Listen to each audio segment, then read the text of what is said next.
ఈ మధ్యకాలంలో ప్రముఖ బాలీవుడ్ నటుడు సైఫ్ అలీ ఖాన్పై దాడి జరిగిన ఘటన ఎంతటి దుమారం రేపిందో మనమంతా చూస్తూనే ఉన్నాం.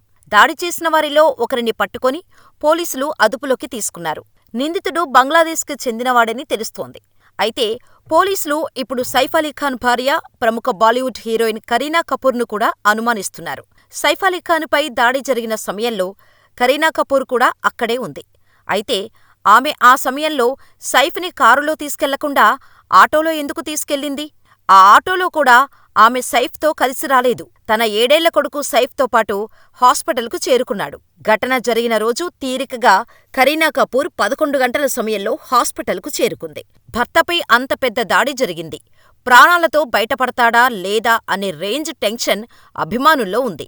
అలాంటి టెన్షన్ కరీనా కపూర్లో ఎందుకు లేదు అనేదే ఇప్పుడు అందరిలో మెలుగుతున్న ప్రశ్న. అంతేకాకుండా గదిలో నిందితుడు షరీఫుల్ను దాడి సమయంలో బంధించారు. బంధించినప్పటికీ కూడా అతను ఆ గది నుండి తప్పించుకున్నాడు. ఇదెలా సాధ్యపడింది? ఇంట్లో వాళ్ళు వదిలితే తప్ప అతను బయటకు వెళ్లే స్కోప్ కూడా లేదు. ఈ కోణంలో కూడా పోలీసులు కరీనా కపూర్ని అనుమానిస్తున్నారు. అంతేకాకుండా దాడి జరిగిన సమయంలో కరీనా కపూర్ పోలీసులకు చెప్పిన విషయాలకు, వాళ్ల విచారణలో బయటపడుతున్న విషయాలకు అసలు పొంతనే లేదని తెలుస్తోంది. ఇదంతా చూస్తుంటే కరీనా కపూర్ తన పనిమనిషితో కలిసి ఈ కుట్ర చేయించిందా అని అనుమానిస్తున్నారు. దీంతో త్వరలోనే కరీనా కపూర్ను పోలీసులు మరోసారి విచారించే అవకాశాలు ఉన్నాయి. సొంత భార్యపై హత్యాయత్నం చేయించేంత అవసరం కరీనా కపూర్కు ఏం ఉంటుంది? ఎవరైనా ఇలా చేస్తారా? సినిమాలను చూసి కొంతమంది కావాలని ఇలాంటి పుకార్లు పుట్టిస్తున్నారని అనుకోవచ్చు. కానీ ఆమె తీరు చూస్తుంటే అనుమానాలు కలిగిస్తున్నాయి. పోలీసులు అన్న తర్వాత అన్ని కోణాల్లోనూ కేసును విచారిస్తారు. వాళ్ల అనుమానాలకు తగ్గట్టుగా నిజానిజాలు తేలితే కరీనా కపూర్ దోషిగా అరెస్టవుతుంది. లేకపోతే తన నిజాయితీని నిరూపించుకుంటోంది. ఈ దాడి జరిగే కొద్దీ గంటల క్రితమే ఆమె ఒక ప్రైవేటు పార్టీలో పాల్గొన్నట్టుగా సీసీటీవీ కెమెరాలో గమనించారు పోలీసులు. అసలు సైఫ్ని ఆటోలో తీసుకెళ్లేంత దుస్థితి ఎందుకు వచ్చింది? కారేమైంది? అసలు ఎందుకు ఇలాంటి పరిస్థితులు వచ్చాయి అనేది త్వరలోనే విచారణలో తేలనుంది. అయితే ఈ ఘటన తర్వాత మరోసారి సైఫ్ అలీ ఖాన్ పేరు ట్రెండింగులోకి వచ్చింది.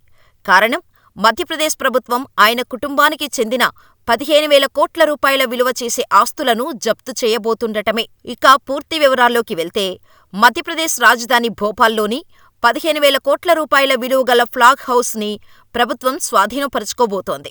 ఇప్పటికే రాజధాని భోపాల్లో సైఫ్ అలీ ఖాన్ కుటుంబానికి 1,000 కోట్ల రూపాయలకు పైగా ఆస్తులు ఉన్నాయి. వాటికి సంబంధించిన అనేక తగాదాలు ఉండటంతో కోర్టులో కేసులు నడుస్తున్నాయి. ఇప్పుడు ఎనిమీ ప్రాపర్టీ యాక్టు ప్రకారం సైఫ్ అలీ ఖాన్ కుటుంబానికి చెందిన ఈ ఫ్లాగ్ హౌస్ కూడా ప్రభుత్వ ఆధీనంలోకి వెళ్లనుంది. 1968లో ఈ ఎనిమీ యాక్టును రూపొందించారు. ఈ యాక్టు ప్రకారం భారత్, పాకిస్తాన్ విభజన తర్వాత పాకిస్తానుకు వెళ్లిన వ్యక్తులు భారతదేశంలో వదిలిపెట్టి వెళ్లిన ఆస్తులపై కేంద్ర ప్రభుత్వానికి హక్కు ఉంటుంది. ఫ్లాష్ బ్యాక్కి వెళ్తే, నవాబ్ హమీదుల్లా ఖాన్ ఆస్తికి చట్టప్రకారం వారసురాలు అయిన పెద్ద కుమార్తె అబీదా. ఆమె 2015లో భారత్ను వదిలి పాకిస్తాన్కు వెళ్ళింది. ఈ విషయాన్ని కేంద్ర ప్రభుత్వం స్పష్టం చేసింది. కాబట్టి ఎనిమీ ప్రాపర్టీ యాక్టు ప్రకారం ఈ ఆస్తి కేంద్ర ప్రభుత్వానికి చెందుతుంది.